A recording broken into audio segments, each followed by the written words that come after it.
They told me it's going to be 1 or 2 hour hike, but it ended up being an 13-hour hike. And it was one of the hottest days. The group literally abandoned me. I was alone, no backup, not even a bottle of water. And I felt like my heart was going to stop. And out of nowhere, this guy named Ali showed up. I don't know. It was like a miracle.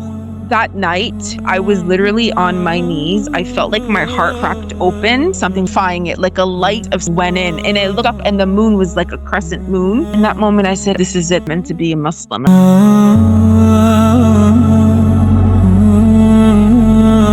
Hi everyone and welcome back again to the open topic. I'm your host Hamad Ali, and today we have invited one of the most special and respected guests in our show. Her name is Talar Lori Hancherian, and she is a reverted Muslim. She started as a Western licensed psychologist and became an Islamic mindset coach and Ruqayya healer. So, in this episode, we are going to talk about her amazing journey, how she converted to Islam, and why did she choose Islam. So, Assalamu alaikum, sister. Thank you for your time, and how's your Ramadan going?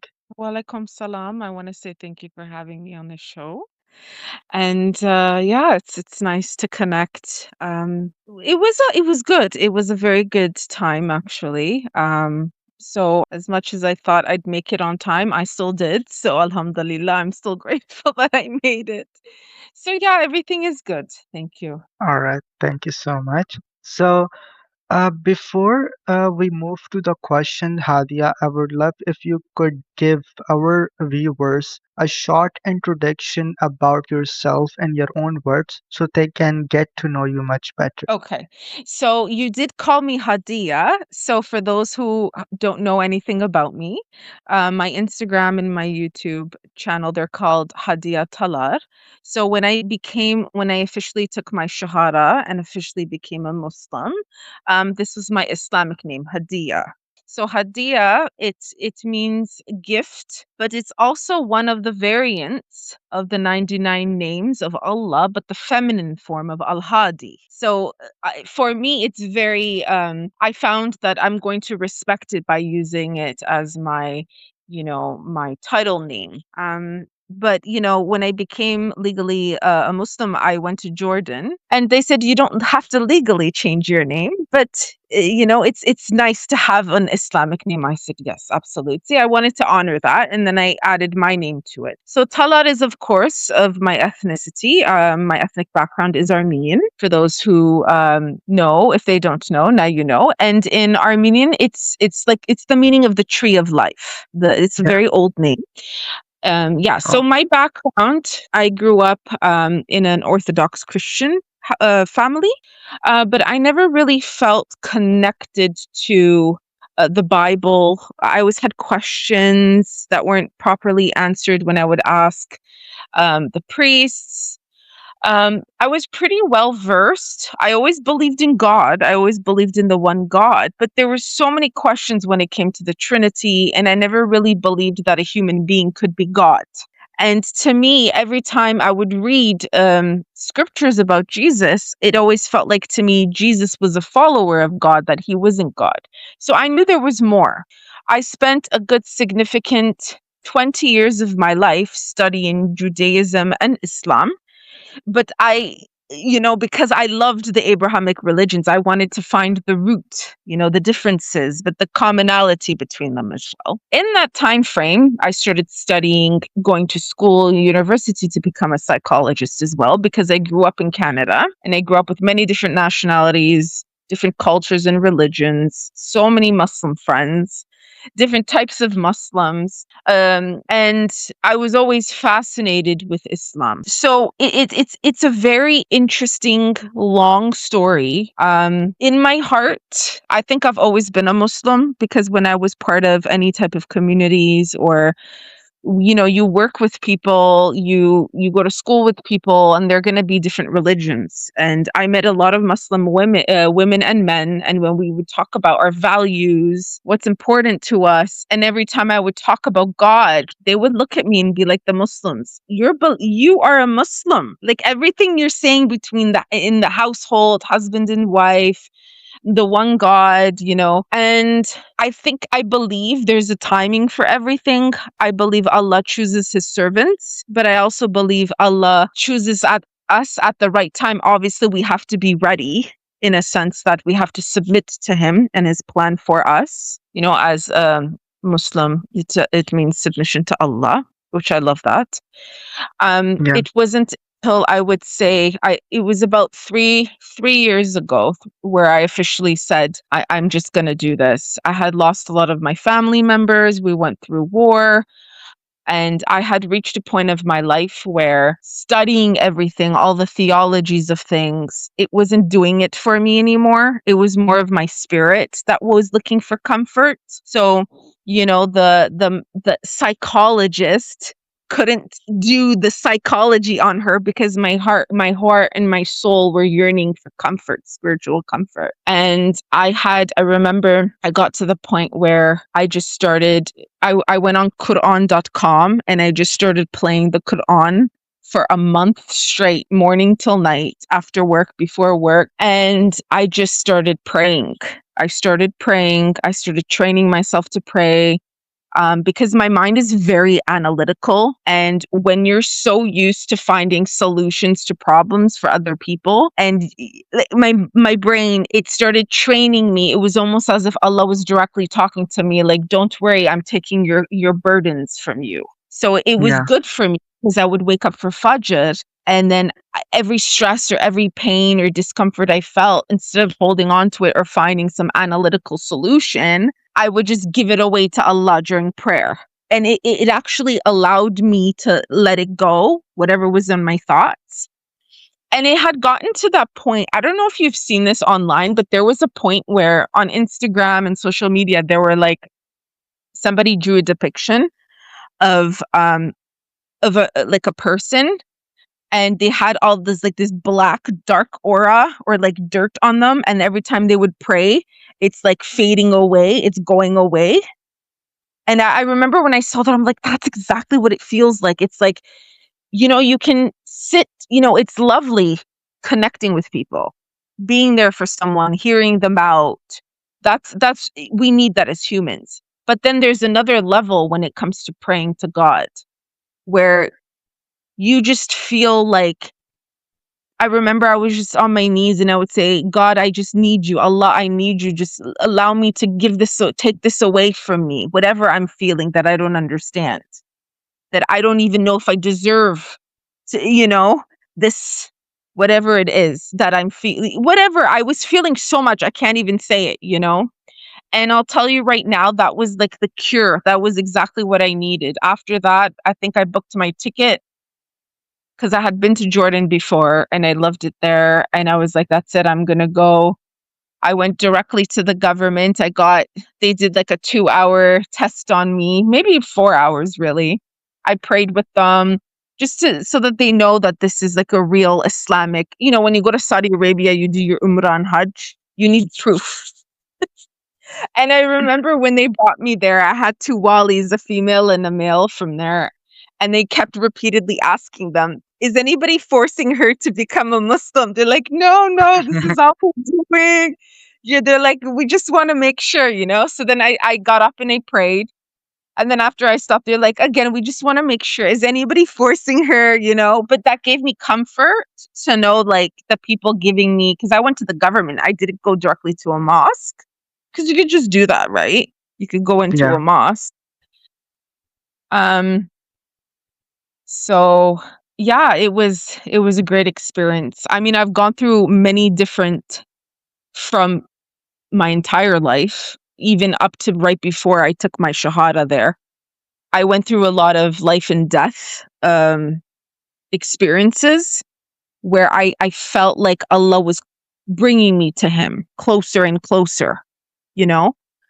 But I was at a point, I'm not gonna lie, just before I became a Muslim, Mm-hmm. I didn't feel like I was worthy of God's forgiveness.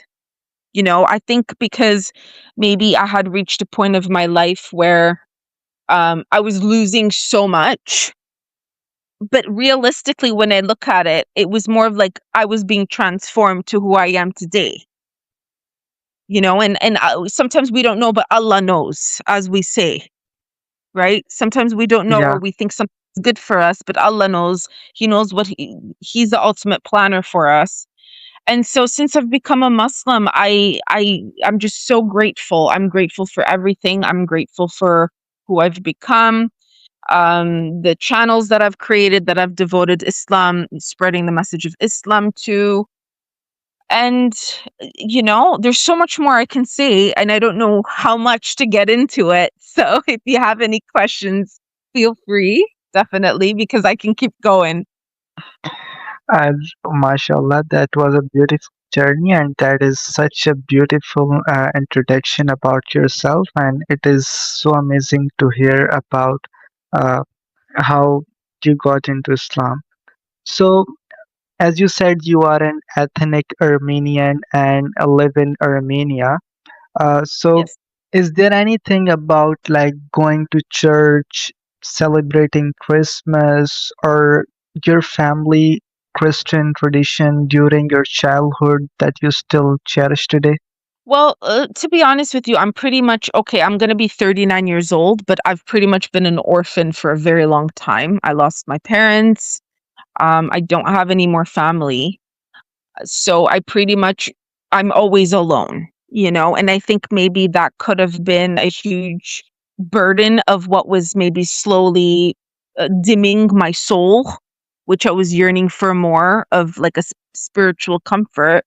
But my mistake with what I was doing before becoming a Muslim was I kept substituting it with more psychology, and that's not a bad thing. Psychology is not a bad thing. But what I do now today is I bring Quranic or spiritual, whether it's du'as, praying, reading the Quran, I bring that as one of the biggest solutions for in our psychology or coaching practices, right? Because Yeah, many of us, I mean, there's sciences in the Quran. When we hear the Quran, when we chant the Quran, when we recite the Quran, it's so healing. The frequencies, the words, the connectivity, it can actually, they have done scientific tests, and they've, placed salt on, recitation. The speakers, they see it turns into mandalas, and it can cure cancer when you actually express through recitation. So that was one of the things I was doing. Already I was feeling a burden of not, celebrating or doing things with family. However, I never really necessarily believed in Christmas anyways, but I mhm, did always, feel secluded when it came to anything that involved family, of course, or yeah, of course, church or whatnot. But if you ask me today, um, do I miss being a Christian or anything? No, not at all. Like at all. Not even 1 ounce. This is who Hadiya is. This is who Hadiya will always be. I'm sure Allah knows best that I will stay a Muslim until my death and even after. inshallah. Subhanallah. So the seeds of Islam were there since you were little. That is very beautiful. Absolutely. I think it's more of because when I was younger, there was just like you were saying, it was more of when I was younger and my family was alive, there was the expectation, cultural expectations, the religious background. But then once there was the separation and the loss of the families, such, I was like, really, who am I gonna disappoint? At this point, I have to save myself. My soul needs to, it was like orchestrated perfectly by Allah because of many different factors. Yeah. Hmm. And I heard that, Hadia, you often say, like, I did not choose Islam, Islam chose me. Like, can you explain to me, like, what this means to you? Yeah, because not, I never compare myself to someone else's story because all of our stories are very unique. And I truly believe even a born Muslim can be like a revert in a sense where, they are called into Islam again and they feel born again in the religion. Their spirit has been cleansed, their heart has been purified. So I don't necessarily believe that only a person who's never been a Muslim can be a revert. Revert means going back to, for example, right? Yeah, But now it's kind of like a modernized thing that we go by that word. Um, but I think because I wasn't looking for it, I wasn't looking to be, like I said, I read Islam for 20 years and I never said to myself, oh, okay, yeah, I'm going to be a Muslim tomorrow because I thought first of all, I didn't feel worthy. Like I didn't feel like I'd be good enough, or I didn't feel like there was no need, for example.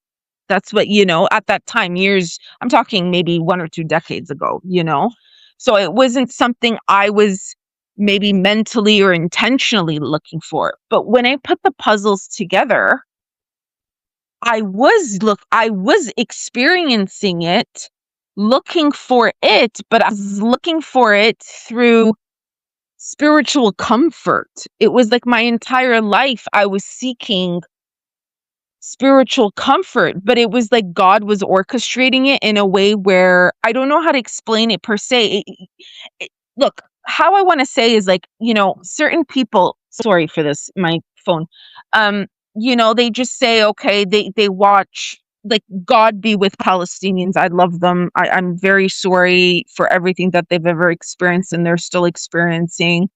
Or and a lot of people get inspired. They see the Palestinians, they're such believers, when they go through the bombs, losing their family members, they start to develop, like a lot of Americans or Europeans, they develop like this love for Islam, or they learn, oh, okay, whatever we see on American TV shows and movies, that's not what Islam is. They're not terrorists. It's not an evil religion that we thought it was.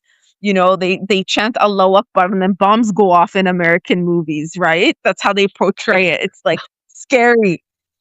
yeah, Um, but and then a lot of them feel inspired. Like I said, I don't compare myself. So for me, I didn't wake up one day and say, I'm going to be a Muslim today.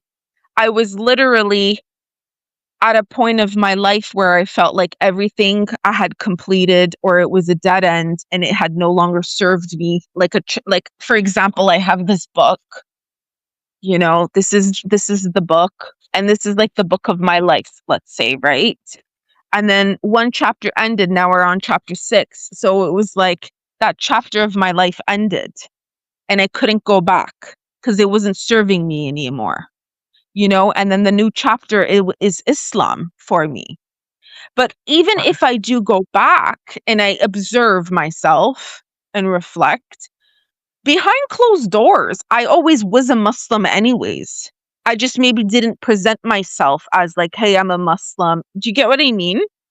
Like I wasn't because I don't know, like we don't know who people are behind closed doors. Like we see a lot of actors and celebrities, and some people believe the role that they play on and even with social media influencers, everybody has a different character.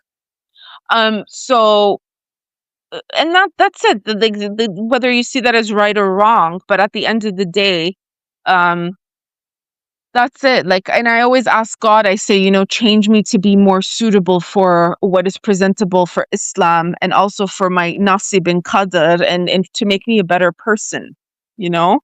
But at the same time, like I said, it was more of an alignment of an old part of myself that died off, where I fully allowed myself to just embrace Islam. So how it fully took me and I accepted it, I think it was when I was listening to the Quran and I got down on my knees and I just cried, and I cried saying, I need you, Allah. And then from then I just took my Shahada. I took my Shahada by myself, but then I wanted to mashallah. formally do it.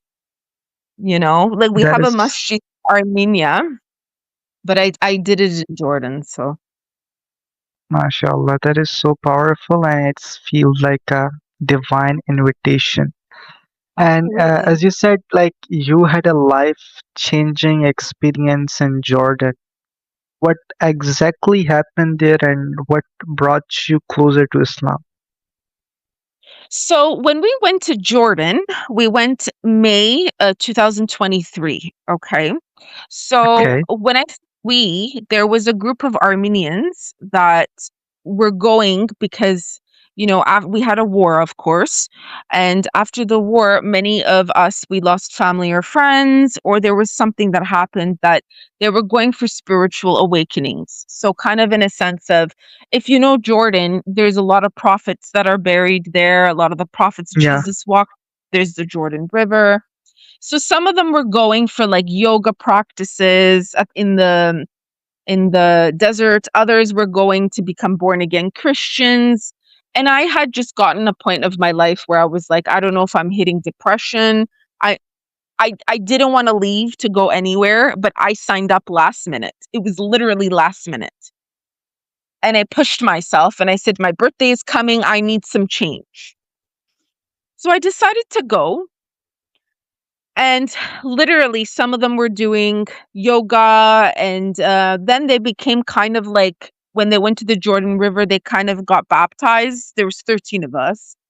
12 people literally became born again Christians, and I became a Muslim. So interesting. So I had this experience where we were hiking up a mountain and I was deliberately lied to. They told me um, that it's going to be 1 or 2 hour hike, but it ended up being an 8 to 13 hour hike. And it was one of the hottest days. Um, and I wasn't prepared, not for shoes, not for um, proper sun gear, not for, there wasn't things that we were prepared for. And the group literally abandoned me and I was alone, no backup, no nothing, not even a bottle of water. And I felt like I was going to have a heart attack. Mind you, I was just coming out of this really sad time of my life where I had asked God, like, there's nothing to live for at this point. If I die, then take me away. Like, right before I went on the trip. And I had kind of prayed on it where I was like, if there's any meaning, just kill me. Like, because I had lost my parents and I was making myself sick about it at that point. Because most of my clients were calling me saying, complaining about their family members. And then I would be like, oh, I wish I had family to complain about, when I'd hang up the calls with them. And so, yeah, it had gotten to the point where I allowed myself to get sick. And all of a sudden, I felt like my heart was going to stop. And out of nowhere, I start vomiting water 3 times.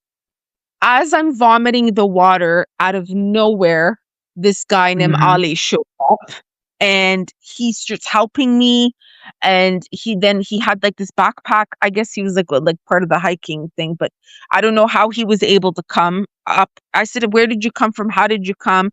I don't know. It was like a miracle because there's no way he could be part of that group anyways, because our group, for them to come back up, it would have had taken them maybe 2 hours to reach me. That's how far of a distance it was at this point. They literally abandoned me. So this guy came and he literally took a bottle of water, he dumped it all over me, and then he said we're gonna calm you. Like he tried calming me down. He had some stuff in his like bag, and then he took out some herbs. He took me near like underneath like shade so I don't have like a heat stroke. You know what I mean? Because it was very hot. After that, they said they're never going to allow anyone in May to come because it was very hot, like to do the hike. The girl, they were going to press charges on the girl, the people that took us because everything was so off. Like it wasn't supposed to happen this way, this misunderstanding. And the herbal stuff, the teas that he made, he just took wood and he created a fire and he had these herbs, and the herbs of the tea, it just literally brought back, it calmed my heart, my blood pressure and everything. and it took me 2 hours to come back to my senses. So it was like I recall he was praying over me. He was really praying over me in Islamic prayers. And I think at that point of my life, that night, we went back to he tried to help me out and he said, "We're going to take you where the group is." The group, we met with them after. I couldn't even energetically, I was so tired to even explain myself or what happened or why did you guys abandon me. We ended up continuing off at like this little Bedouin place, tent area, and Mm-hmm. it was like a crescent moon. Like you know how you see it on the mosques, the crescent moon, and that's very symbolic as well. Um, and I remember that night, like that whole time, the experience, I almost felt like a part of me was transforming. I was dying, like the old Talar was dying, and something was opening my heart. And I knew it was Islam. Something felt like it was Islam opening my heart because when I would constantly hear the Adhan, I would feel so pulled. Like they would pray Wow. Christian prayer and I'd hear the Adhan and I would be like, oh, like I could breathe. And they would be like, oh my God, look at the way Talar is looking at like when I would hear the Adhan go on. And then when he prayed over me and then we went, he came, this guy, he was trying to help us because he's part of something as well. And then we were sleeping, and then it was Fajr time, and then all the like kind of the Arab like in part of the tent that they work there or part of the tour group, they got up and they started praying. I woke up while they're praying. They're literally saying Allahu Akbar. I heard that. Somehow, I'm not making this up. I was literally on my knees. I felt like my heart opened, cracked open and something Wow. was purifying it, like a light of something went in. And I looked up and the moon was like a crescent moon. It was like an alignment of some sorts. And I really felt like my Subhanallah. body was charged, yeah, with prayer. Um, so I felt like everybody else was asleep, the 12 others, it was just me. And I in that moment I said, I think this is it. This is it's meant to happen. I'm meant to be a Muslim. Like I felt it. So I didn't do it then because I was still a little confused. Like, what am I doing here? What brought me here? Because I've always been like that. I always seek meaning in things. What brought me Mm. here? I obviously came for a reason. And they all went to a Christian church when they got reborn. And do you believe the priest, he went to every single one of them and he blessed them with a cross on their head. When he saw me, he didn't even come close to me. He walked the other way. Wow. And this was before this situation happened with the prayer of Islam. And he didn't even look at me and I was like, "Whoa, that was rude." But then when I put the pieces together, I was like, I was supposed to be a Muslim? So yeah, and then I went back to Armenia and I was like, this is it. Like the Quran took over me. I started dedicating myself to prayers 5 times a day, like right on it too, like on time. It was like the most perfect time for me. I was always right on time. I always, when I would pray, I would hyperventilate because I would feel like all these burdens were being cleared out of my system. And I just felt happier, more content with who I am as a woman now rather than before it was like, okay, I can't do this, I can't say that, I can't be like this, I can't be like that, even though I didn't look perfect, meaning obviously now I look more modest because I cover myself, I dress in hijab.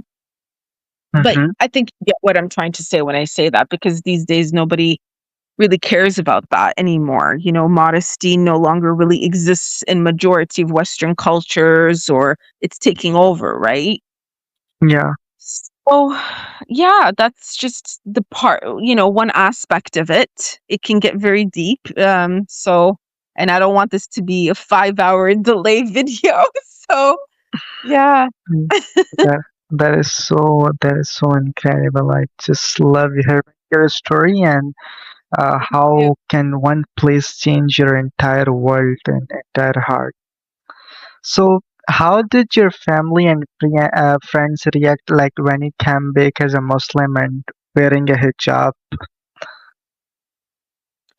I think with my friends, if we're talking about people I used to know and no longer associate with, I think they were the ones that were shocked because they knew the old me, which was kind of mysterious, anyways. Because I always presented myself as knowledgeable in different doctrines, but I never gave myself to any, for example. Like they knew me as the one that knows a little bit of everything, right? Somebody who's eclectic with all these tattoos and she needs her freedom and her space. So I don't think any dogma would take over her. They believed that about me. That's what they thought they knew of me. It's just kind of surface things, really, right?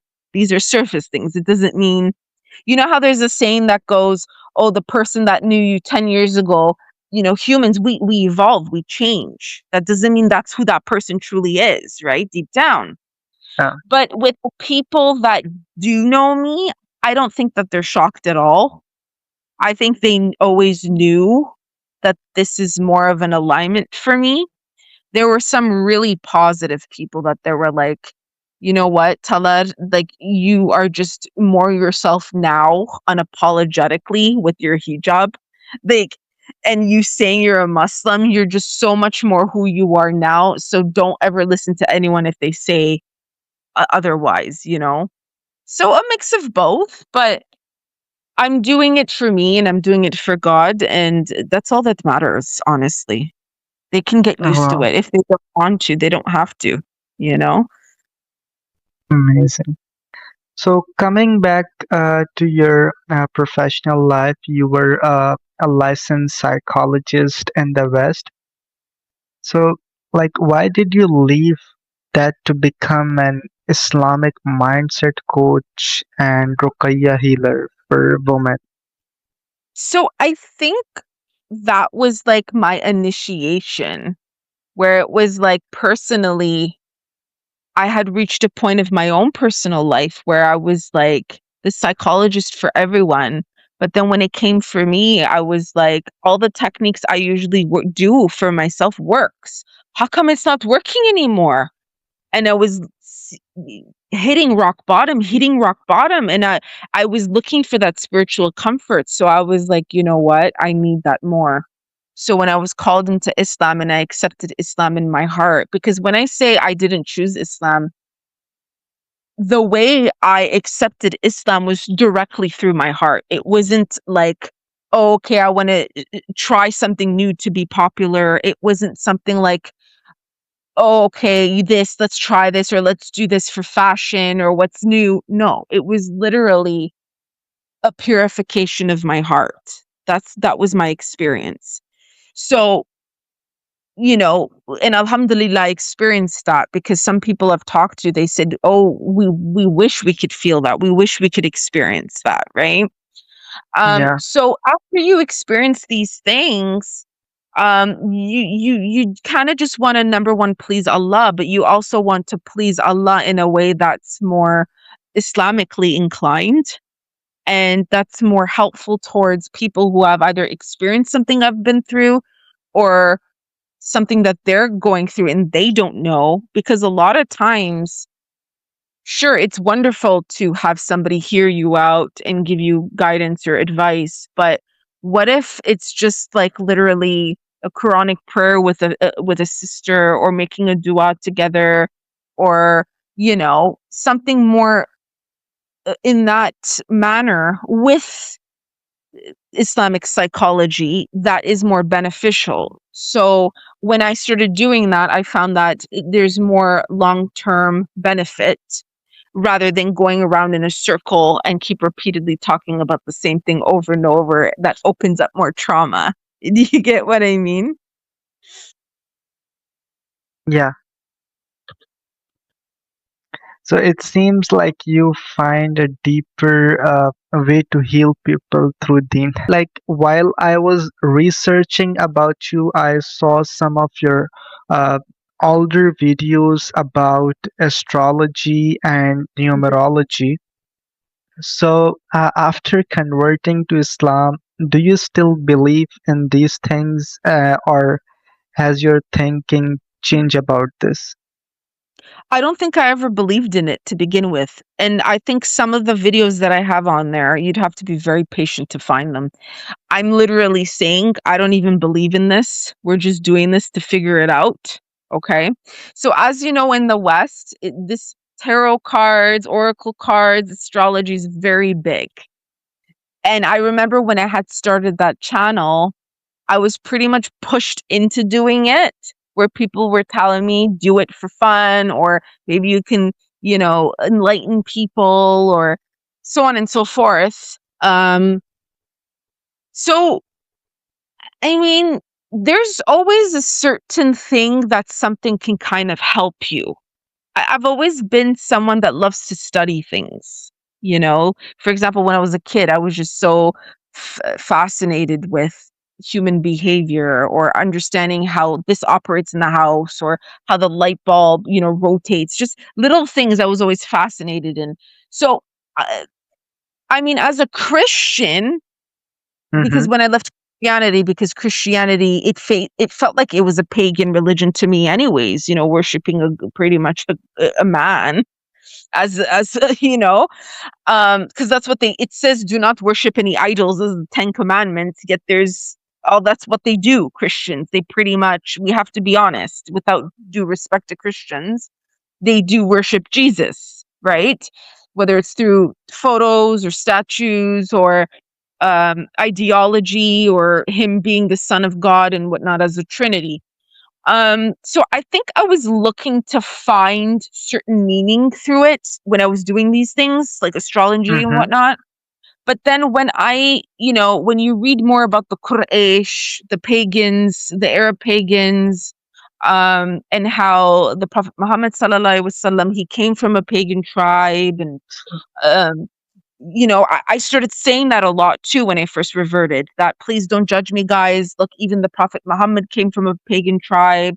They tried to kill him several times. He tried to make peace with them several times. You know what I mean? Astrology was big in the beginning stages of Islam. Of course, it became haram, because it is, if you rely on it for destiny and qadar, and changing someone or your own fate.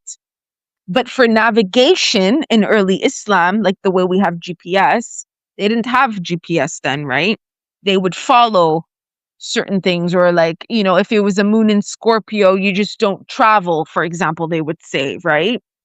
Yeah. So little things like this, I found it wasn't wasted, because I did get down on my knees and beg Allah to forgive me for all that was considered sahar. It's like a huge crime in Islam. But Allah is all knowing. He knows what is in our hearts at the end of the day, right? People can judge, they don't know. And when you become a Muslim and you change your life, all of it gets erased, so long as you don't go back to any of this, you know, in that way, at least in particular, because I still sometimes I make videos. I still say moon in Scorpio, or this or that.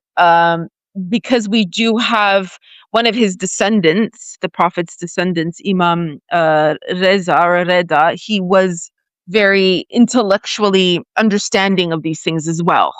If you read about, him, this is one of the Prophet's descendants. Not in magic ways, not to do magic on people or as a prophecy, but more of understanding. Allah created the stars, Allah created everything in this universe. When we control our nafs, our desires, they don't have power over us, right? It's our intentions, Yeah. definitely. So that's my answer to all this. And some people tell me, why don't you remove it? But I think it's because I want people to feel like they are worthy of God, no matter what they've done in their life, no matter what they've so called believed in life. God will find you, and He will forgive you and take you in, so long as you're willing to open yourself and your heart to Him and change your ways, to worship Him and only Him. And that's why it may seem a little radical and crazy, but I think that's the intention of why I've kept these videos. That at the end of the day, we all have sinned. No, none of us are perfect, but we can change our life for the better. I appreciate your honesty, Adya, and it shows like how much you grown on your faith. Last time I did a podcast with the astrologer. She was a medical astrologer from New York, and like, is it possible? Like, can we get find our traits or through our date of birth? Amma. Yeah, so what they do is basically they take your month, day, and hour of birth, and then they calculate it, and so on and so forth. And they can do predictions and all that, which I don't believe in that. I don't believe in the predictions per se, because in one split second, God can change your life. It's not a matter of star alignment. I mean, realistically, a lot of these wars, like politics, these leaders, that's what they do. No matter what they claim, that they say that they do start wars, or they do start successful events on certain alignments, because there's certain things that they believe is more successful on a certain planetary day, for example, right? Right. Anything that's to putting in your energy and faith over Allah, I would say can be a little bit, not only is it obviously sinful, but realistically, if we want to look at it that way, we kind of set ourselves up for failure sometimes, because if it doesn't work out, then you're relying on this, concept that's not that great. It's not greater than God, for example, right? So yeah, they do Right. predict these things. But what I believe is we human beings are always evolving and changing. So, for example, if you're doing a medical thing on me, or you're Mm-hmm. trying to find out my personality traits, Mm-hmm. um, it, we can change and grow at any time. If I sit there and I read all the 12 zodiac signs, I can say I have characteristics from all of them, or weaknesses and strengths from all of them. Sometimes Really? I'm yeah. Or like, I mean, I can read, for example, the Western world, majority of the world, they read Greek or Western astrology. They go by that. But like the Hindus in India, and even early Islam, they follow the Vedic astrology, and that's actually more in alignment with Islamic calendar, because we go by the lunar moon as Muslims, right? For example, Yeah. but the Western, they go by the solar. So whatever your sun sign is in Western astrology is your personality, but in the Vedic, it's your lunar. So I mean, realistically, what is the real you then? So for me, getting to the point, reading all that, eventually it gets to the point where your head starts hurting, and I think that's what happened to me. Whereas, like, I can't deal with this anymore. I read it to the point where I started, there's a blessing to learning things, but I think there's a level you just let it go at this point, because you say, you know what, these things are all interpretations. Do you get what I mean? Everything is an interpretation. So there is Yeah. this Scorpio constellation, or this Taurus constellation, and who and when did they create the personality trait of this based off this time frame? Versus we have beautiful one Allah Azza wa Jal. He has 99 beautiful names to connect with him. So I said, I'm Mash- giving my full faith to God. Exactly. And I no longer want to be the detective that tries to figure humans out and tell them what their personality is, when God knows what is in our hearts and He created us. So, I agree with that. I, yeah. I, so, Adia, I notice on your Instagram profile, like you have written, ending Islamophobia.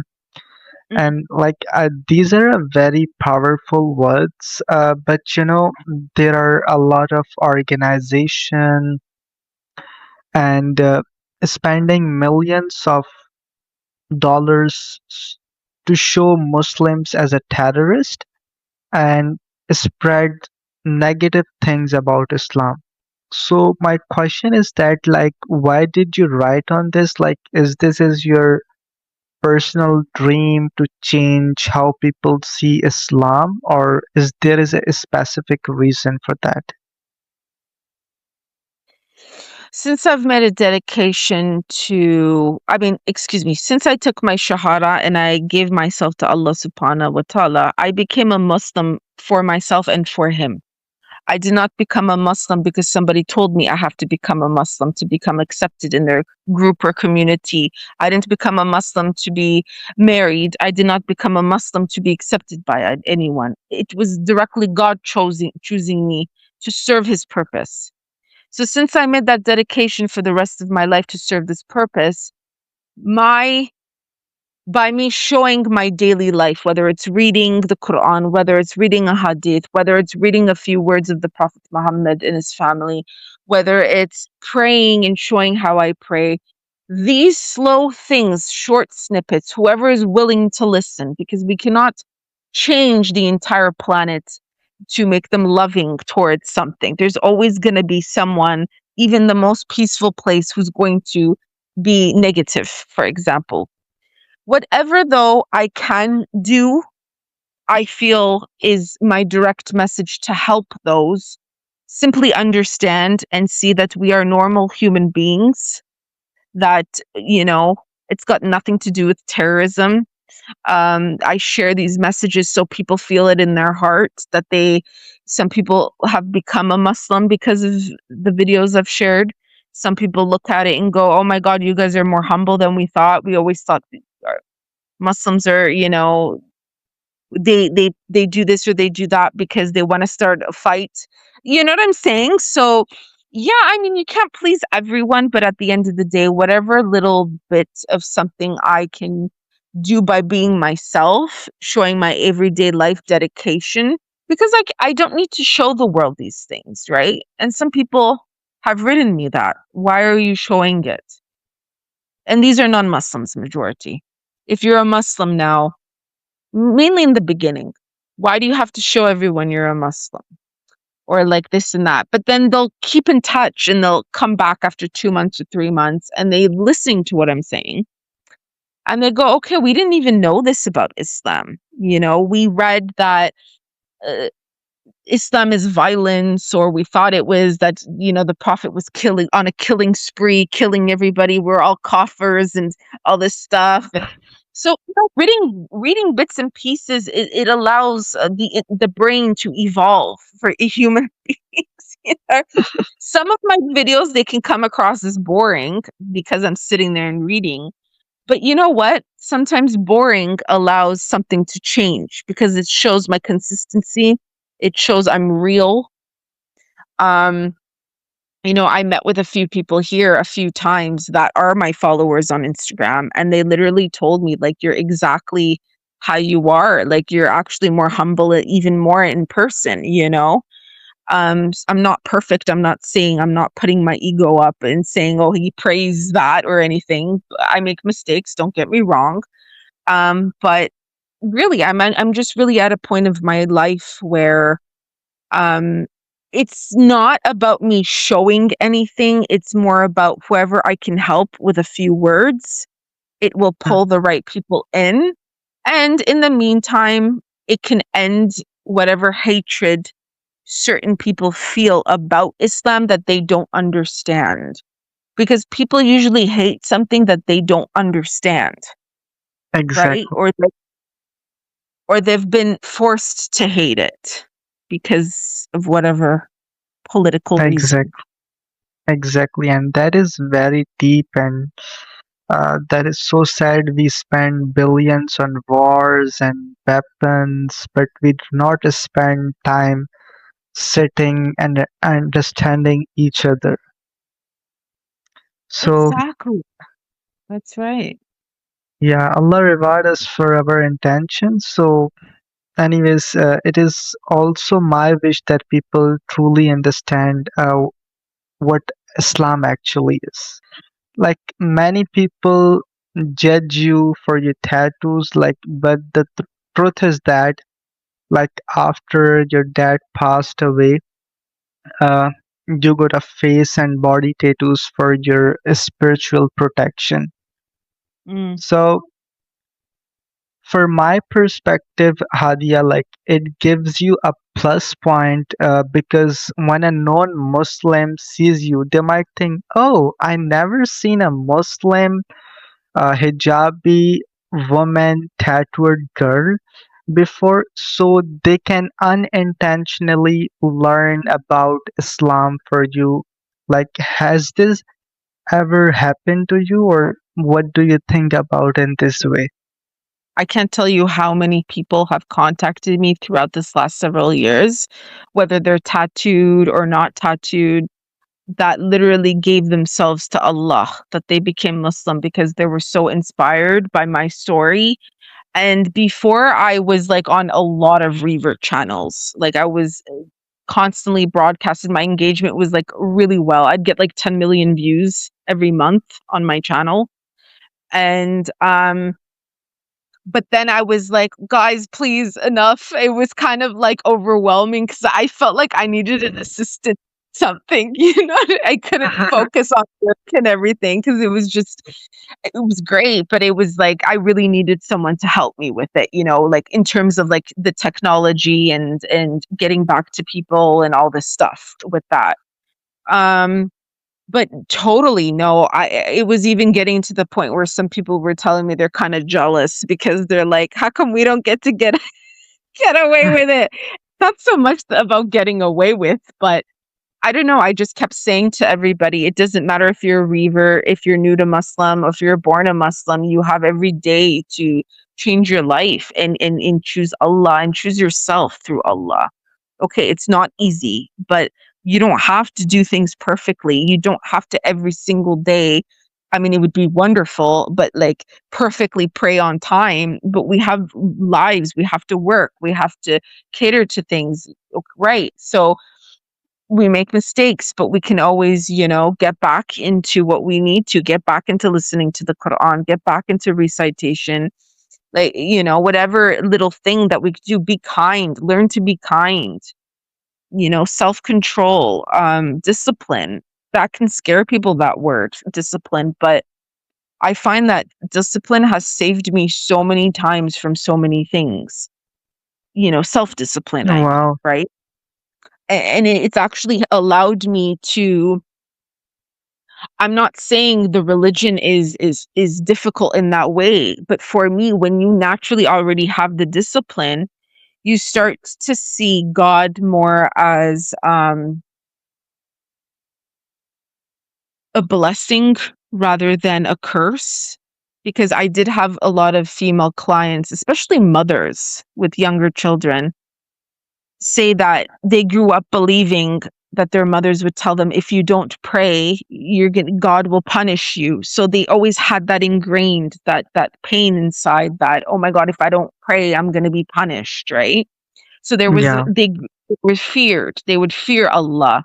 So when we say fear Allah, for me personally, fear Allah means I should make the conscious decision, be consciously aware not to hurt somebody, not to abuse myself or abuse someone else. That's for me, right? Yeah. Um, and not put myself in situations that's dangerous or put someone else in a position that's dangerous. Because if I do, I fear Allah that I'm going to be punished or something's going to happen, or, rather than the prayer, because Allah loves talking to us. He won't punish us when we talk to him, He knows what we're feeling. We just give it away to God and he'll take care of it, is what I believe. So, yeah, my message is everybody is welcome with God. Allah forgives, so long as you're willing to ask God to help you structure your life and change certain habits and ways. There's so many things that we can do to change ourselves to become better humans. Um, Within each step, every step, human beings are naturally addicted to things. Some people are addicted to food. Some people are Yeah. addicted to, you know. So when we start to truly feel that purification of the heart, those addictions, whether it's human beings or having this or that or physical objects, they slowly start dying off. And you may even look at a person or a thing and go, why was I even feeling that? Because now you're connecting to something that's more deeper. more fulfilling to the soul. Amazing. So, lastly, we are going to wrap up on this, Hadia, and like, what message do you give to a new reverted Muslim who feel lonely in a non-Muslim country, like how they can stay connected with Islam and Allah? I believe everything starts and ends with the home.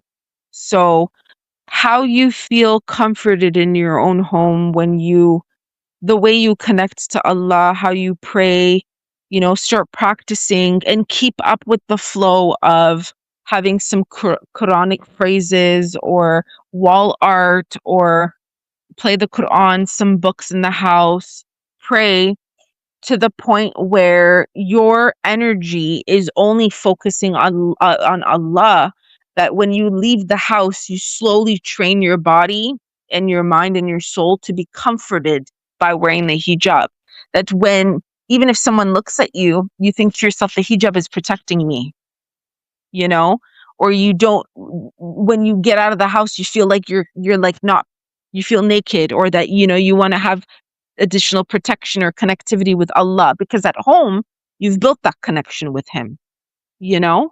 So when you go out, you want to have that connection with him still. And I think personally for me, not that everybody's like me because we're all different, but for me that helps as well, because it's like my comforter, the one who truly knows me and understands me, is Allah. Those passerbyers don't know me. They'll never know me. So even if they're looking at me weird, that's okay, because God is protecting me in that moment and now and forever and where I go. So I feel weird if I don't wear it, for example, when I go out. Even if it's not easy, try it slow, go out throughout the garbage, go for a walk, slowly, Mm-hmm. slowly implement it. For example, if you're not used to wearing a hijab in your area, see how you feel. And then when you start to get used to it, um as I say, do something slowly for duration, and then you wear it more full time going out. um I mean, you don't, as women, it's better that we pray at home anyways, but if you have a local mosque, you can go there once in a blue moon. Maybe you could connect with other sisters, where it's not recommended to pray outside as women. So in that way, okay. And, if that person, that girl, whether she feels comfortable or it takes time for her to feel comfortable to publicly speak that she's Muslim, that has to do with her and her connectivity with God and her comfort level as well. But everything takes time and there's no pressure, right? Because sometimes, a sister will walk into Islam and she's learning. She'll wear the hijab, and she'll have long nails or still wear nail polish.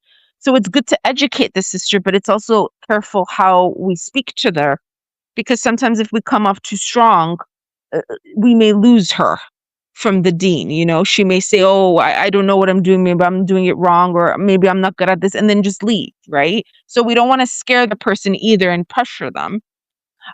So everyone's pace is a little different, and I just feel like what you build when your faith is strong at home, you take it with you wherever you go. So I think that's my message.